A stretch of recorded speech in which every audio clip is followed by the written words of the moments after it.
Hi, I'm Marg Helgenberger. I'm originally from North Bend, Nebraska, which is a small farm community in the eastern part of the state, Willa Cather territory. I'm going to be sharing a poem with you today called Sunday on the Seine. That's the Seine River in France, not in Nebraska, but nonetheless, this particular poem just spoke to me. It's a real sense memory poem for me, and I hope it is for you. I am sharing this on behalf of the National Willa Cather Center, located in Red Cloud, Nebraska, for National Poetry Month. Sunday on the Seine. In our church at home, up in the Nebraska wheatlands, in the Lady Chapel under the perpetual regard of the Blessed Virgin, is a flag with 12 stars, and one of them is for me. I sit here in the ruins and look into this gray river under this troubled sky that never makes up its mind or holds fine weathers long.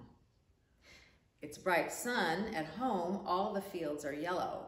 Some are cut and shocked, and the rest are ripe for cutting. The windows are wide open in the brick church in the wheat fields. The people look out upon sights I'd like to see. My little brother comes stumbling in his altar clothes to light the candles. The pews are filling with the big French and Irish families I know so well. Rouliers and Thibodeaux and Brunots and Brulés. Old man Lahomedin, the meanest man in our town, would seem better than a friend to me if I could meet him in the streets of Rouen. And when I was a youngster, he caught me in his melon patch and licked me.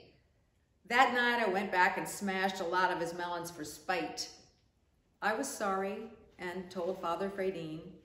He laughed and told me how St. Thomas Aquinas grieved more for the pears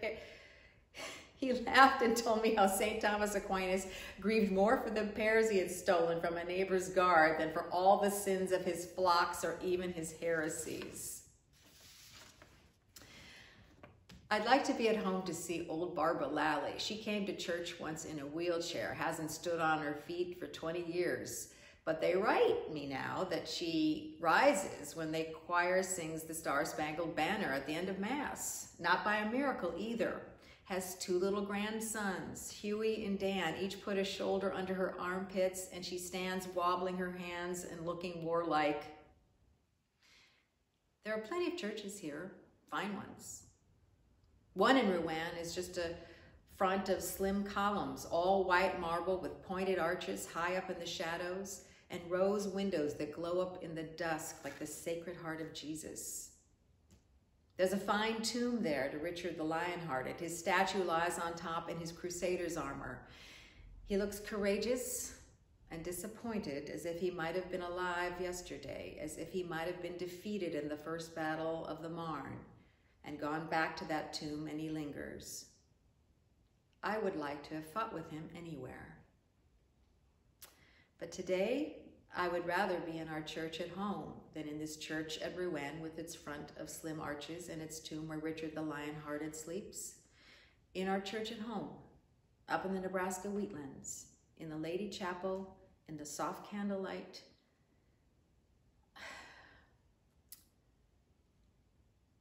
under the perpetual regard of the Blessed Virgin, whose face I know like my own brother's. I have a star.